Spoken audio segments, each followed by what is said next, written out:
आज जिन स्टोरीज पर दस्तक देंगे उनमें शामिल है तनाजात, स्कैंडल्स और तनकीद। मेरे रियासत के इक्तदार के 2 साल, क्या कप्तान वादों की तकमील की जानिब बढ़ रहे हैं? शुगर माफिया के ताकतवर हाथ, चीनी की सेंचुरी हो गई। क्या कप्तान माफियाज के हाथों शिकस्त खा रहे हैं? तस्करा करेंगे डीजीएनटी करप्शन की कहानी का। बताएंगे कि कैसे नैब पर नवाजिशात के जरिए अपने फवायद हासिल किए गए। आप देख रहे हैं 10 तक। अस्सलाम वालेकुम। पाकिस्तान तहरीक इंसाफ हुकूमत को मसनद इक़्तिदार संभालने 2 बरस मुकम्मल हो गए हैं और 2 बरस मुकम्मल होने पर आज पाकिस्तान तहरीक इंसाफ हुकूमत ने अपनी 2 साला परफॉर्मेंस आवाम के सामने रखी है। इससे कबल के 2 साला परफॉर्मेंस आपके सामने रखें, पाकिस्तान तहरीक इंसाफ जो तब्दीली का बयानिया लेकर आई, ये तब्दीली की वेव आखिर चली कैसे और फिर उसके बाद क्या हुआ कि वजीर आजम पाकिस्तान इमरान खान बन सके। उससे ठीक 2 बरस कबल 17 अगस्त 2018 को मीर रियासत मोहतरम इमरान खान ने मुल्क के 30वें वजीर आजम के ओहदे का हल्फ उठाया। उन्होंने जिस वक्त ये बारे गिरा उठाया, मुल्क कई बहरानों से गुजर रहा था। नई हुकूमत के सामने सियासी, सफारती और माशी तौर पर कई चैलेंजेस का सामना था, लेकिन उन्हें सबसे अहम जो मसला दरपेश था वो अपनी 22 साल जद्दोजहद के दौरान किए गए वादों की तकमील था। कप्तान ने आवाम से वादा किया था कि वो करप्ट सियासतदानों, ब्यूरोक्रेट्स और सरमायादारों का एहतसाब करेंगे। इसी वादे की तकमील के लिए उन्हें वफाक, पंजाब और खैबर पख्तूनख्वा में टीम तश्कील देते हुए काफ़ी दिक्कत उठाना पड़ी। मेरे रियासत की अगली तरजीहात में अवाम के मसाइल का हल, मुल्क में सेहत और तालीम की सहूलियात में तमाम तबकात के लिए यकसानियत और मुल्क की खारजा पॉलिसी को बेहतर बनाना था। अब गुज़श्ता 2 सालों में हुकूमत की कारकर्दगी आज हुकूमती टीम ने एक धुआंधार प्रेस कॉन्फ्रेंस के दौरान बताया है। वो क्या कह रहे थे, जरा उसकी एक झलक देख लीजिए। इमरान खान 22 साल की जद्दोजहद के बाद, जिसकी कोई पाकिस्तान में, दोबारा मैं वही अल्फाज यूज करूंगा, जिसकी कोई नजीर नहीं मिलती पाकिस्तान के अंदर, ग्रास रूट से स्ट्रगल करके वजीर आजम बने हैं।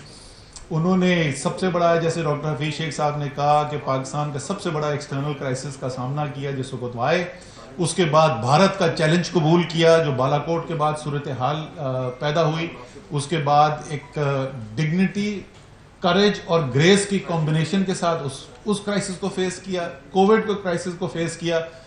तो मेरी जो तमाम अपोजिशन के हमारे दोस्त हैं उनके लिए बुरी खबर ये है कि कप्तान जो है ना वो क्रीज पे सेटल हो गए हैं अब, और अब लंबी और प्रोडक्टिव इनिंग्स खेलने के लिए तैयार हैं। इंशाअल्लाह ताला पाकिस्तान को इधर से आगे बहुत और बेहतरी के दिन नजर आएंगे इंशाअल्लाह।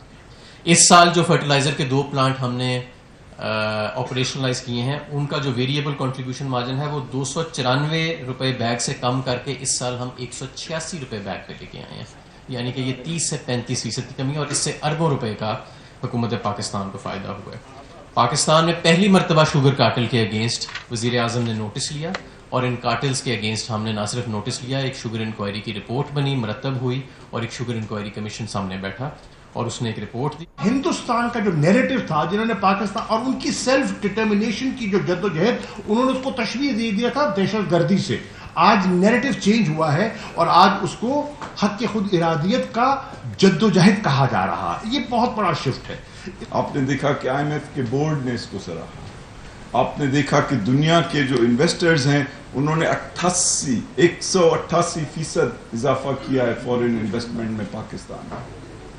और आपने देखा कि स्टॉक मार्केट में 47% इजाफा किया है, और ब्लूमबर्ग जो कि एक दुनिया का बड़ा इदारा है, उसने पाकिस्तान की स्टॉक मार्केट को दुनिया की बेहतरीन स्टॉक मार्केट्स में शामिल किया। ये पाकिस्तान तहरीक इंसाफ के सरकर्दा रहनुमा हैं जो अहम नुकात आवाम के सामने रख रहे थे कि इन 2 सालों के अंदर पाकिस्तान तहरीक इंसाफ की अचीवमेंट बहैसियत हुकूमत क्या रही हैं और क्या क्या पाकिस्तान तहरीक इंसाफ हुकूमत ने आवाम के लिए इन 2 सालों में पाया है। तहरीक इंसाफ तब्दीली का नारा लेकर इक़्तिदार में आई, वो तब्दीली जिसका मकसद बुनियादी तौर पर निज़ाम को चेंज करना था। इन 2 बरसों में तब्दीली को इलेक्टेबल्स के नाम पर हदफ तनकीद बनाया गया, लेकिन इन इलेक्टेबल्स ही के सहारे तहरीक इंसाफ इक़्तिदार में आई। बादज़ा मुल्क में चीनी और गंदम का बहरान पैदा हुआ। कप्तान के करीबी साथियों पर उंगलियां उठने लगी, लेकिन कप्तान ने रिपोर्ट्स पब्लिक की, जजा और सजा का निज़ाम वज़ा करने की कोशिश की। वज़ीर आज़म इमरान खान एक गैर रवायती वज़ीर आज़म हैं और यही गैर रवायतीपन उन्हें दूसरों से मुमताज़ रखता है। वो ना दोस्तों को संजीदा लेते हैं और ना ही दुश्मनों से ज़्यादा कोई सरोकार होता है। अलबत्ता जब बात आती है पाकिस्तान के मफाद की, तो वो बच्चे, जवान, बुजुर्ग और आलम या किसी आम आदमी की बात भी हो गौर से सुन लेते हैं। एहतसाब की बात आती है तो मुल्की मफाद सामने हो, असद उमर जैसे अपने करीबी दोस्त को किनारे लगाना पड़े तो वो लगाते हुए भी देर नहीं करते हैं। चीनी स्कैंडल में जहांगीर तरीन जैसे सबसे करीबी दोस्त किंग मेकर और पीटीआई के लिए सब कुछ करने वाले रहनुमा से ताल्लुकात तोड़ लिए। अब यही नहीं बल्कि एतबार करने पर आए तो फिर उस्मान बुज़दार जैसे बंदे के लिए मैदान में उतर गए। कप्तान एक गैर रवायती वजीर आजम है, एक गैर unorthodox prime minister of Pakistan है और इसी वजह से उन्होंने कई गैर रवायती कामयाबियां भी हासिल की हैं। चंद कामयाबियां हम आपको बताते हैं। पाकिस्तान तहरीक इंसाफ की अचीवमेंट्स आपके सामने रखते हैं। तहरीक इंसाफ ने जब इक़्तिदार संभाला तो मुल्क में कसाद बाजारी आम थी। अगस्त में इक़्तिदार संभालने वाली हुकूमत को दिसंबर में भारी भरकम कर्ज, ना सिर्फ कर्ज वापस करना था बल्कि कर्ज सूद समेत वापस करना था। मजबूरन फ्रेंड्स ऑफ पाकिस्तान के दर पर दस्तक देना पड़ी। मजबूरन जो डोनर एजेंसीज हैं, आलमी इदारे हैं, IMF से रुजू करना पड़ा। आसान एक साथ पर कर्ज हासिल किए गए। दोस्त ममालिक के दरवाजे पर दस्तक दी। भारत के सख्त मालियाती शिकंजे को तोड़ने के लिए FATF से भी जो लड़ाई हुई वो भी सबके सामने, और अब उम्मीद की जा रही है कि पाकिस्तान इस लड़ाई में भी कामयाब हो जाएगा। यकीनन उस ब्लैक लिस्ट से ग्रे लिस्ट से निकलने में कामयाब होगा। भारत की बड़ी कोशिश है कि ब्लैक लिस्ट कर दिया जाए, लेकिन यहां पर भी पाकिस्तानी हुकूमत को कामयाबी मिलती हुई दिखाई दे रही है।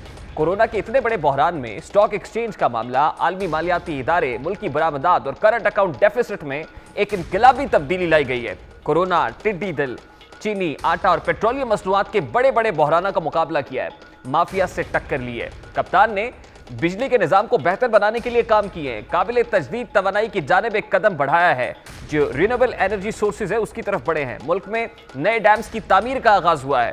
साबिका हुक्मरानों के बिजली के महंगे मंसूबों और महंगी बिजली की पैदावार की रोकथाम के लिए IPP से मुआहदा करने में कामयाबी हासिल की है। गुज़श्ता 2 सालों के दौरान इदारों में इस्लाहात का आगाज किया है। FBR, PIA, दीगर इदारों में बेहतरी के इम्कानात रोशन हो चुके हैं। कोरोना वबा पर काबू पाने पर हुकूमत ने दुनिया से दाद समेटी। बिल गेट्स समेत UN जनरल असेंबली के सदर तक सब मोतरफ हैं, अप्रिशिएट कर रहे हैं हुकूमती इकदाम को। कोरोना के दौरान किसी भी इलाके में खुराक की किल्लत नहीं होने दी, जो काबिल कदर काम है। तब्दीली के 2 साल में तालीमी निसाब पर काम किया गया है। मार्च 2021 में क्लास 1 से 5वीं तक और साल 2022 तक मैट्रिक तक जानदार और जामे निसाब तालीम नाफिज किया जाएगा। CPEC के जरिए एक नया रेलवे ट्रैक खैबर से कराची तक वो भी बिछाया जा रहा है। ML1 कप्तान ने बिजली के निज़ाम को बेहतर बनाने के लिए काम किए हैं। रिन्यूएबल एनर्जी सोर्सेज की बात हो गई है, IPPs का मामला है।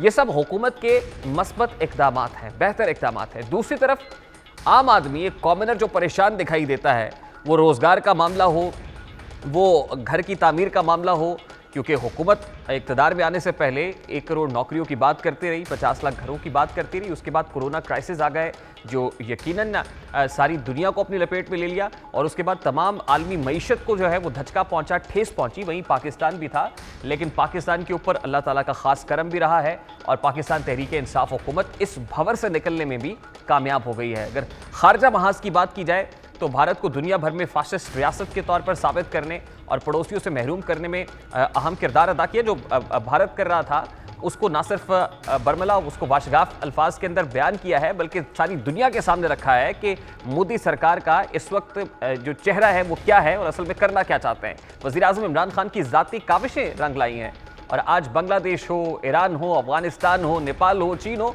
और फिर रूस भी भारतीय मोनोपोली से बाहर निकल आया है। अमेरिका को तालिबान के साथ मुआहदा करवाने और बिलाखिर अफगान हुकूमत से तालिबान की बैठक जैसे मुश्किल काम पाकिस्तान ने कर दिखाए।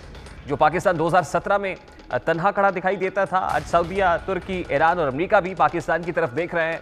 कानून साजी में बच्चों की हिफाजत, खवातीन की विरासत, FATF और NAB के हवाले से बेमिसाल कानून साजी की है। यकीनन गुज़श्ता 2 सालों के दौरान कप्तान की इन कामयाबियों के पीछे उनका विजन है, काविशें हैं और वादे हैं। इस्लाहात के दौरान मुल्क में कई बहरानों ने भी सर उठाया है।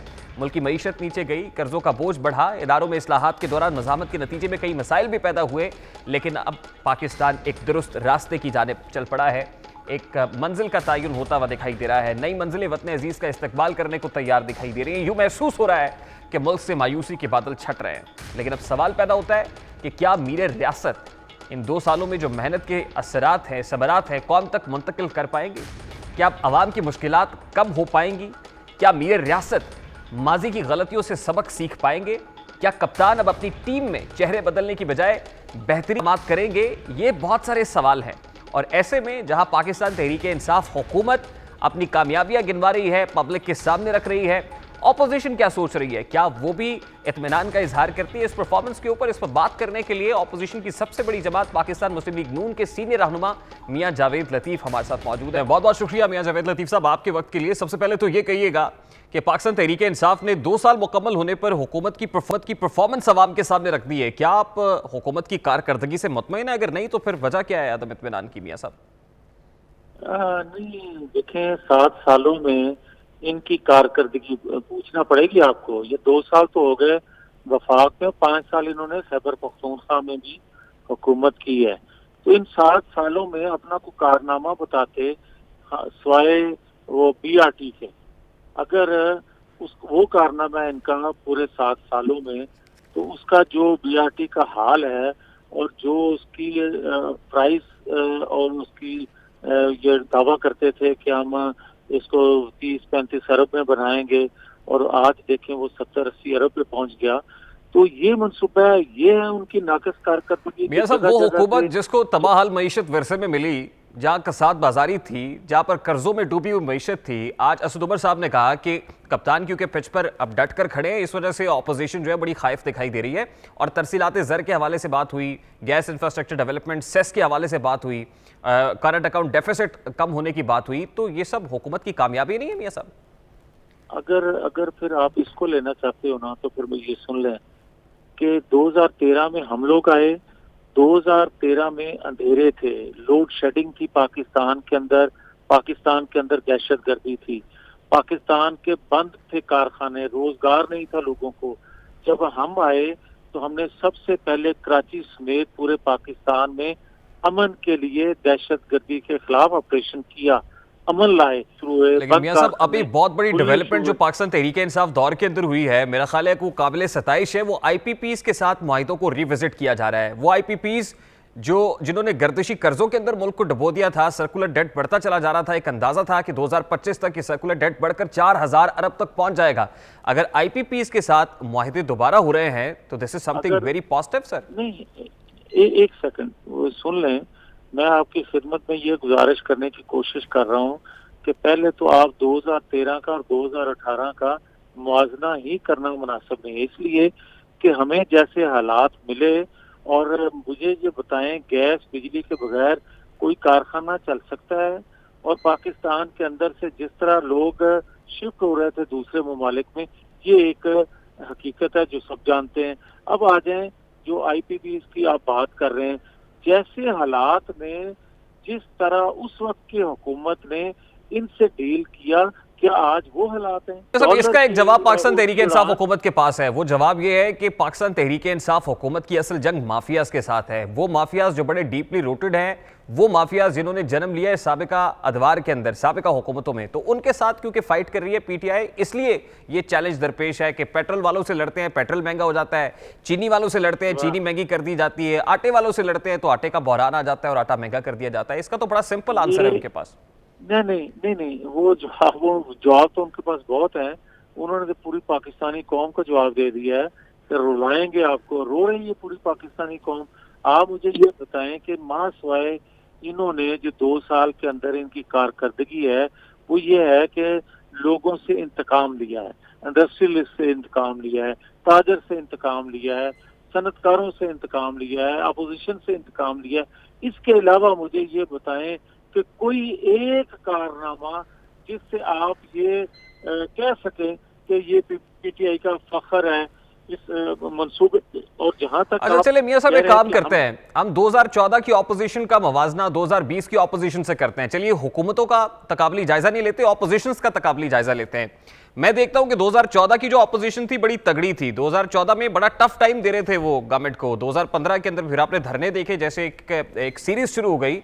लेकिन आज की ऑपोजिशन उस वक्त की ऑपोजिशन से बड़ी वीक दिखाई देती है। आप एग्री करते हैं इस बात से? बड़ी जबरदस्त बात की आपने।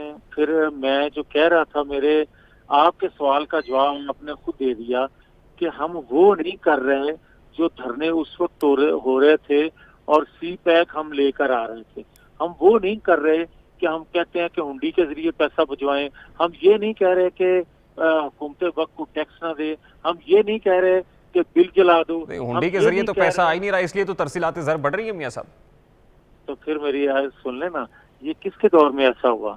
और ये दावत कौन देता था, ऐलान कौन करता था? यही इमरान खान करते थे ना।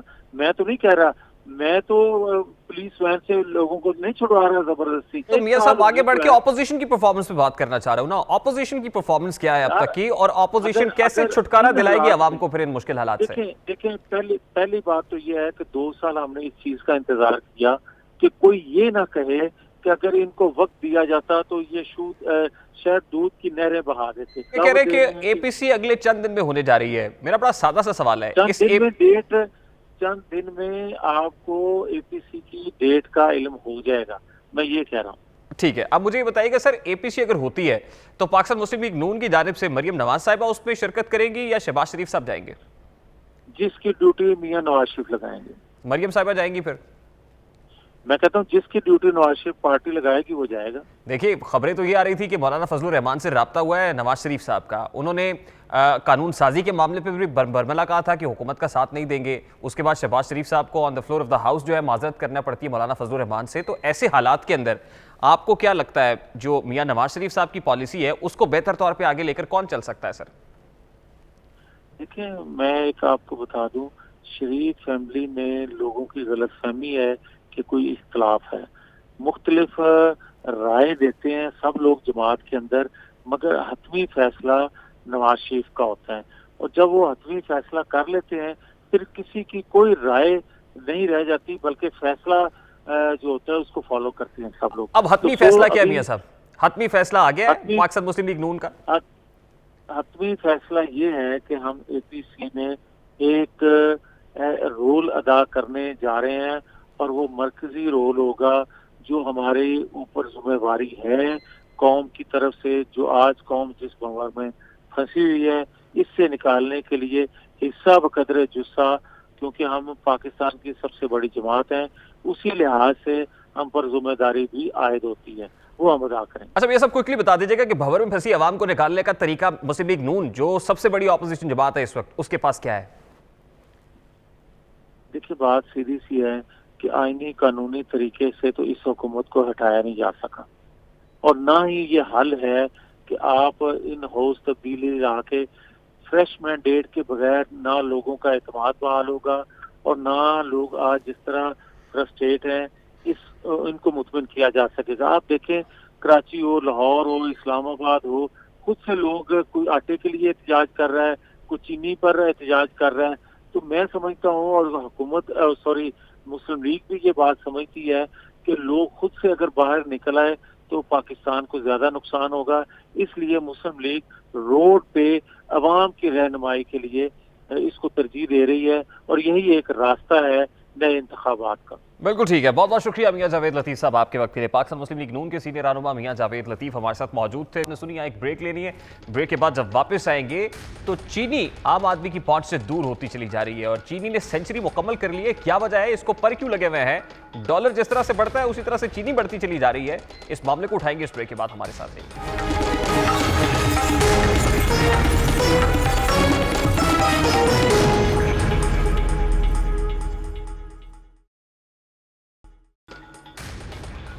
Welcome back. पाकिस्तान में चीनी की कीमतों में होशरुबा इजाफा देखा जा रहा है। ब्यूरो ऑफ स्टैटिस्टिक्स की रिपोर्ट के मुताबिक पिछले 2 साल में चीनी की औसत कीमत में 40 रुपए 8 पैसे फी किलो इजाफा देखा गया है, जो बहुत ज्यादा है। इसी रिपोर्ट में यह बताया गया है कि अगस्त 2018 में चीनी की औसत कीमत 55.59 रुपए फी किलो थी, जो आज बढ़कर तकरीबन 95 रुपए 67 पैसे फी किलो हो गई है।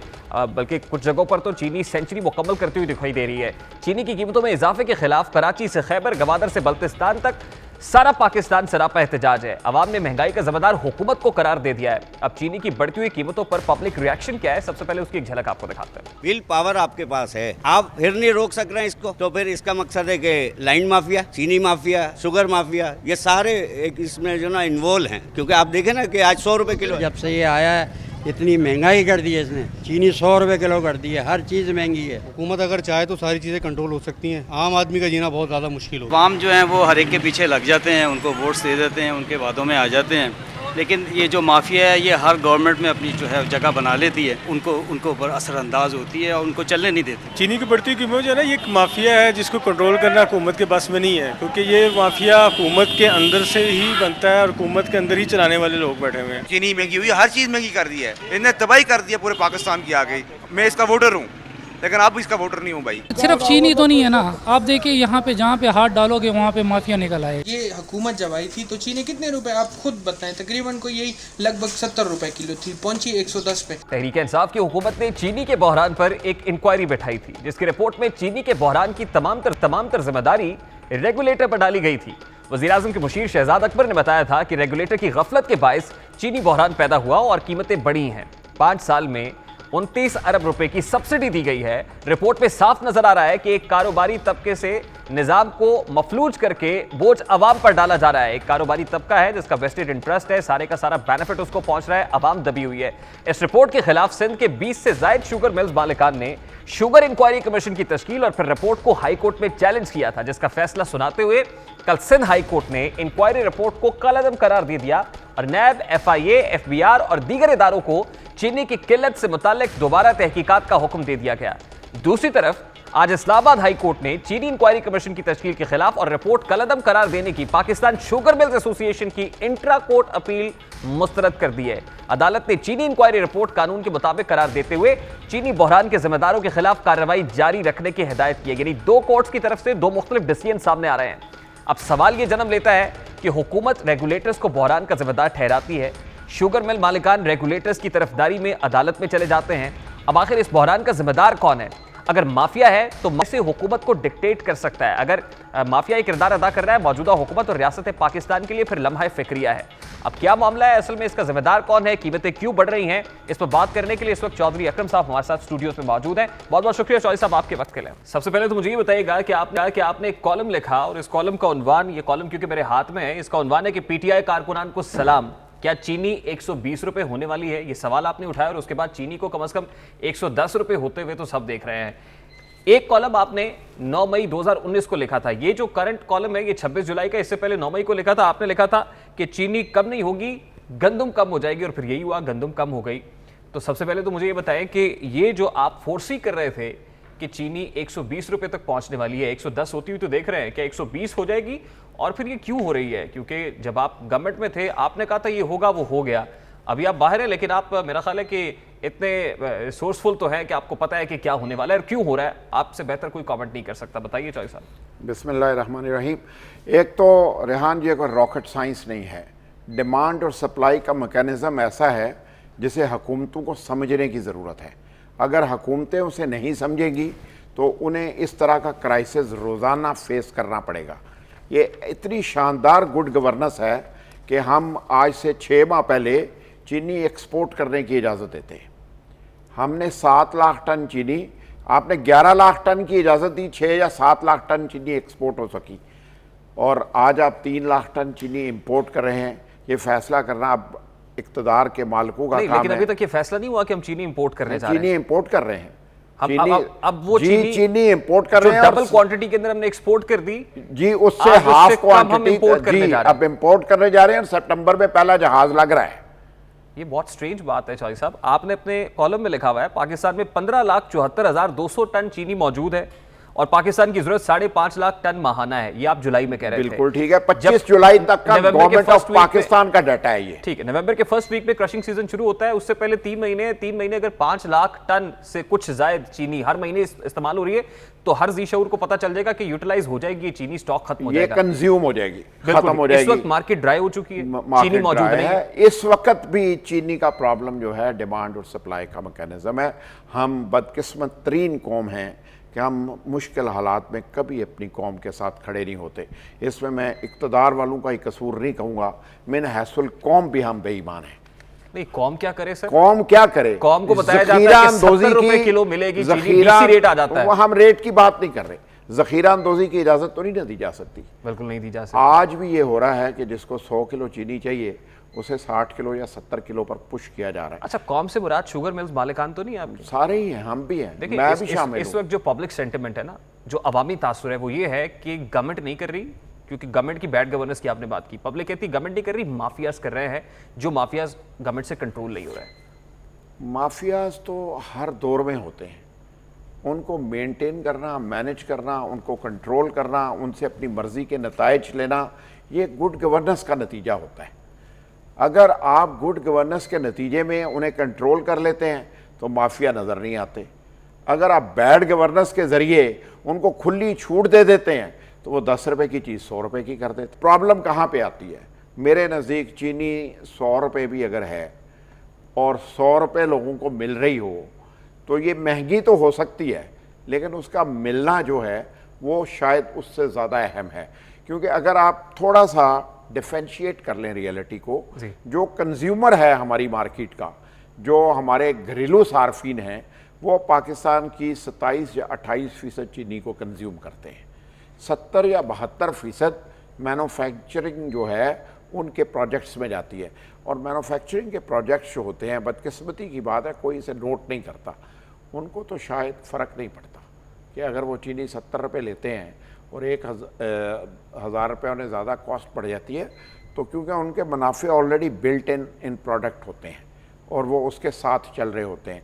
और मैं ऑनेस्टली स्पीकिंग, अगर कोई ड्रिंक आज 20 रुपये की बिक रही है और कल 25 रुपये की बिक रही है, मैं और आप यहाँ बैठ के उसे डिस्कस नहीं करते। बिल्कुल ठीक है। अच्छा, मुझे ये बताएं ना कि पब्लिक के लिए कोई हौसला अफजा बात है, आपके कह रहे हैं कि 3 लाख मेट्रिक टन चीनी इंपोर्ट होने जा रही है, क्या आपको वो टाइमली इंपोर्ट होती हुई दिखाई दे रही है? और अगर 3 लाख मेट्रिक टन चीनी आ जाती है तो क्या ये चीनी के रेट्स एकदम गिरते हुए दिखाई देंगे? और फिर नवंबर के फर्स्ट वीक में आप कह रहे हैं क्रशिंग सीजन शुरू हो जाएगा। कहाँ से गिरेंगे? $380 फी मेट्रिक टन रेट है इस वक्त इंटरनेशनल मार्केट का। अगर आप इंपोर्ट करेंगे, अगर आप इंपोर्ट करेंगे तो महंगी चीनी खरीदेंगे। $380 आप इंपोर्ट करेंगे। वो चीनी जो आपने सस्ती बाहर भिजवा दी, वो महंगी आप बाहर भेज दरामद कर रहे हैं। ठीक है, वो आप ऑलमोस्ट 60-70 रुपये बेचने के बाद 100 रुपये से कम हुकूमत पाकिस्तान को ये चीनी पाकिस्तान की मार्केट में अवेलेबल नहीं होगी। 100 रुपये हुकूमत को पड़ेगी। उसके बाद TCP के अपने अखराजात होंगे, उनके ऑक्शंस के अपने मराहल होंगे, उसके बाद उसकी लिफ्टिंग, लोडिंग, अनलोडिंग मराहल होंगे। ये सब कुछ मिला के एक कॉमनर को चीनी कितने रुपए किलो में मिलेगी? मैं तो 120 कह चुका हूँ, लेकिन आज मैं ये समझता हूँ कि शायद हम 120 को मेंटेन नहीं रख सकेंगे और ये नवंबर के एंड तक चीनी की कीमत डॉलर की तरह तेज़ी से आगे बढ़ती रहेगी। अच्छा, और उसके बाद जब नवंबर में चीनी मार्केट के अंदर आएगी, फर्स्ट वीक में क्रशिंग होगी शुरू, मार्केट के अंदर आते आते नवंबर का एंड हो जाएगा, दिसंबर का फर्स्ट वीक शुरू हो जाएगा, बिल्कुल हो जाएगा। फिर आपको लगता है कि रिवर्स गेयर होगा चीनी की कीमत? पाकिस्तान की तारीख में शायद पहला मौका होगा कि क्रशिंग सीज़न में भी कीमतें गिरेंगी ज़रूर। यानी अगर 120-130 होगी तो वो कीमत 70-80-85 रुपये होगी।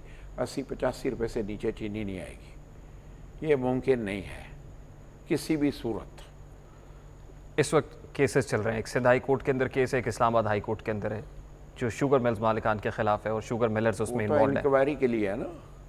क्या इस इंक्वायरी का भी कोई इम्पैक्ट है इसके? इम्पैक्ट सिर्फ ये है कि जो आगे आज़ादी से काम करते थे, आप सिर्फ इंक्वायरी के नाम पर मजबूरी में काम कर रहे हैं। बहुत बहुत शुक्रिया चौधरी अकरम साहब आपके वक्त के लिए। एनालिस्ट चौधरी अकरम हमारे साथ मौजूद थे, साबिक मुशीर वज़ीर आला पंजाब हैं। उनकी गुफ्तगू आपने सुनी, चीनी बहरान क्यों सर उठा रहा है, इस हवाले से वो अपने कॉलम में पहले ही बता चुके थे और इस वक्त जो सूरत हाल है वो वैसे ही बिल्कुल वैसी ही दिखाई दे रही है। अभी एक ब्रेक लेंगे, ब्रेक के बाद जब वापस आएंगे तो फिर आपको बताएंगे कि DG एंटी करप्शन एहतसाब के एक इदारे के सरबराह ने कैसे करप्शन की है। इस मामले को उठाएंगे इस ब्रेक के बाद। हमारे साथ रहिए।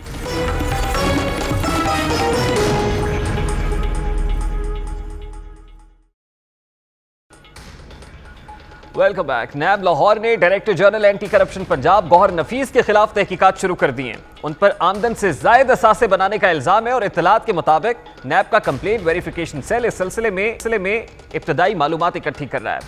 इस वक्त आप अपनी टेलीविजन स्क्रीन पर नैब की जानिब से जो डिप्टी कमिश्नर मुल्तान को खत भेजा गया है उसकी कॉपी देख रहे हैं। इस खत के मुताबिक नैब ने डिप्टी कमिश्नर मुल्तान को 22 अप्रैल 2020 को सेक्शन 27 जो नैब ऑर्डिनेंस का है उसके तहत नफीसुर रहमान समेत उनके खानदान के 7 अफराद के असासों से मुताल्लिक मालूमात मांगी थी। इस खत का जवाब मौसूल न होने की वजह से एक रिमाइंडर 14 मई 2020 को भेजा गया। नैब को इसका भी जवाब नहीं आया, जिस पर नैब ने 20 जुलाई को एक और रिमाइंडर भेजा है और 29 जुलाई तक तफसीलात की डेडलाइन भी दे दी है।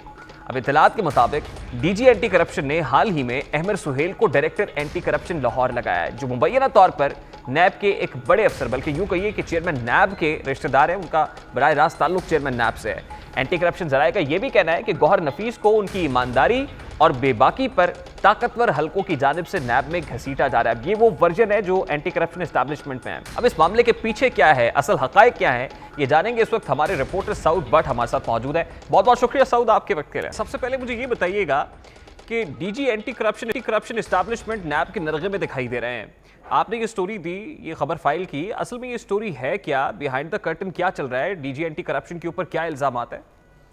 बहुत शुक्रिया रेहान। और जो आपने बात की कि नैब एंटी करप्शन के पीछे इन्वेस्टिगेट कर रहा है, और बहुत इंटरेस्टिंग मामला है कि एक एंटी करप्शन बॉडी दूसरी एंटी करप्शन बॉडी के एक हेड के ख़िलाफ़ इन्वेस्टिगेशन कर रही है। बेसिकली ये एक शिकायत नैब लाहौर में दाखिल हुई थी इसी साल के अंदर, और तकरीबन 4 माह पहले इसका पहला लेटर निकला और डिप्टी कमिश्नर मुल्तान से ये सवाल किया गया कि जो इस वक्त डीजी एंटी करप्शन पंजाब हैं। नहीं, उससे पहले मुझे बताएं कि शिकायत कुनिंदा कौन है, ये किसने शिकायत की डीजी एंटी करप्शन के अगेंस्ट? रेहान, ये नाम जो है ना वो सीगे राज में रखा गया। जब कंप्लेंट वेरिफिकेशन सेल में आप अगर शिकायत दर्ज करते हैं तो वहाँ पे कॉलम होता है जिसके अंदर ऑप्शन है कि क्या मेरा नाम सीगे राज में रखा जाए या उसको public. You don't have any details कि कंप्लेनेंट कौन है? जी बिल्कुल, नैब इस बारे में कोई कमेंट नहीं करता और ये नैब का एक कानूनी पॉइंट है। ठीक। अच्छा, शिकायत आई और डिप्टी कमिश्नर मुल्तान को पहला लेटर लिखा 4 माह पहले, लेकिन 20 जुलाई 2020 को जो सेकंड रिमाइंडर का लेटर लिखा है जिसमें कहा गया है कि आपसे रिकॉर्ड मांगा गया है डीजी एंटी करप्शन की अहलिया का, बच्चों का, फैमिली के दीगर मेंबर्स का, वो तमाम तर रिकॉर्ड दें। वहीं से ये बात जो है वो निकली है और 2 दिन पहले ये बात जब हाईलाइट हुई है तो डीजी एंटी करप्शन भी इस पर काफ़ी परेशान नज़र आ रहे हैं। उनको ये लग रहा था कि एक छोटी सी शिकायत आई है और शायद वो कहीं फ़ाइलों में दब गई है, लेकिन जो नैब की जानिब से सेकंड रिमाइंडर निकाला गया है ये इसकी अलामत है कि डीजी एंटी करप्शन के खिलाफ जो कंप्लेंट वेरिफिकेशन सेल है वो तमाम तर रिकॉर्ड को इकट्ठा कर रहा है। और ज़रा ये भी कह रहे हैं कि जैसे ही इनकी प्रॉपर्टीज़ का रिकॉर्ड इकट्ठा हो जाएगा तो सिटिंग डीजी एंटी करप्शन की तलबी का समन भी जारी हो सकता है। अच्छा सऊद, आपकी तहकीकात क्या कह रही हैं, आपकी इन्वेस्टिगेटिव रिपोर्टिंग क्या कहती हैं कि डीजी एंटी करप्शन के पीछे कौन हो सकता है? एंटी करप्शन के जो अंदर के सोर्सेज हैं उनसे बड़ी डिटेल में बात हुई है। वो ये क्लेम कर रहे हैं कि डीजी एंटी करप्शन ने ख़ास तौर पे जो शुगर माफिया के ख़िलाफ़ जो इकदाम किए, जेआईटी के अंदर डीजी एंटी करप्शन का बहुत कंसर्न रहा है, तो काफ़ी ज़्यादा बहुत बड़े बड़े टाइकून्स हैं जो इस वक्त डीजी एंटी करप्शन के पीछे बहुत मजबूत कार्रवाइयाँ कर रहे हैं। और एंटी करप्शन का ये क्लेम है कि ये जो शिकायत गई है नैब लाहौर में वो भी इसी सिलसिले का कड़ी है। साथ ही साथ जो हाउसिंग सोसाइटीज़ हैं, इसमें निजी हाउसिंग सोसाइटीज़ हैं लाहौर के अंदर, प्राइवेट यूनिवर्सिटीज़ हैं, उनके खिलाफ भी डीजी एंटी करप्शन ने काफ़ी बड़ा मुहाज खोला हुआ है। अब यही ढूंढा जा रहा है, इल्ज़ाम सब पे यही आयद हो रहा है कि शायद वो प्राइवेट यूनिवर्सिटीज़ वाले हैं, शायद वो लैंड माफिया है, या फिर वो शायद एक चीज़ क्लियर कीजिएगा। बुनियादी तौर पे मुझे ये एसेट्स बियॉन्ड मीन्स वाला केस ही लग रहा है, आमदन से ज़ायद असाजात वाला। ये कितना तगड़ा केस है? और फिर ये बताएं कि हम ये भी सुन रहे हैं कि डीजी एंटी करप्शन एस्टैब्लिशमेंट ने नैब की किसी बासर शख्सियत के कहने पर को बंदा भी अपॉइंट किया है। ये क्या स्टोरी है? इसमें स्टोरी ये है कि बासर शख्सियत के कहने की इसमें बिल्कुल बात नहीं है, ये बात थोड़ी शायद गलत कोट हो गई है। बात यह है कि डीजी एंटी करप्शन ने director anti corruption Lahore region तैनात किया है जिनका नाम है अहमद सुहेल कैफ़ी। ये बात हमने ही ब्रेक की कि अहमद सुहेल कैफ़ी जूनियर ऑफिसर हैं और शायद वो अभी डिप्टी डायरेक्टर की ओहदे के लिए अहल रखते थे, लेकिन उनको डायरेक्टर एंटी करप्शन तैनात किया गया है। चेयरमैन नैब के साथ इसका ये लिंक है कि मुदस्सिर फारकुलीत एक ऑफिसर हैं जो एंटी करप्शन रावलपिंडी के अंदर तैनात हैं। Chairman NAB justice Javed Iqbal के वो दामाद हैं। और ज़रा ये कह रहे हैं कि मुदस्सिर फारकुलीत के बड़े भाई हैं अहमद सुहेल कैफ़ी, जिनको जो मौजूदा डीजी एंटी करप्शन है उन्होंने बाकायदा तौर पर प्रोटोकॉल देते हुए और अपनी शायद इन्वेस्टिगेशन में जान बचाने के लिए उनको एंटी करप्शन का डायरेक्टर तैनात किया है। मैं आपको मज़ीद ये भी क्लियर कर दूं कि ये तैनाती आज से तकरीबन 2-2.5 माह पहले हुई है। ये उन दिनों की तैनाती है जिन दिनों ये एप्लीकेशन फाइल हुई और पहला लेटर निकला था। बराह रास्त इनका ताल्लुक चेयरमैन नैब के साथ है और कंप्लेंट आने के बाद आप ये कह रहे हैं कि बंदा अपॉइंट किया गया है। ठीक है, बहुत बहुत शुक्रिया सऊद भट्ट आपके वक्त के लिए। सऊद भट्ट हमारे साथ मौजूद थे, गुफ्तगू आपने सुनी है। ये बड़ी इंटरेस्टिंग स्टोरी है क्योंकि एहतसाब के एक इदारे के सरबराह और एहतसाब के दूसरे इदारे के सरबराह आमने सामने दिखाई दे रहे हैं। डीजी एंटी करप्शन एस्टैब्लिशमेंट है जिनके ऊपर ये केस है, ये केस कितना स्ट्रॉन्ग है और डीजी एंटी करप्शन एस्टैब्लिशमेंट को इसके क्या कॉन्सिक्वेंसेस फेस करने पड़ सकते हैं, यकीनन ये तो वक्त ही बताएगा। ये था आज का दस्तक, आपसे मुलाकात होगी कल, अपना रखिएगा ख्याल। अल्लाह हाफ़िज़।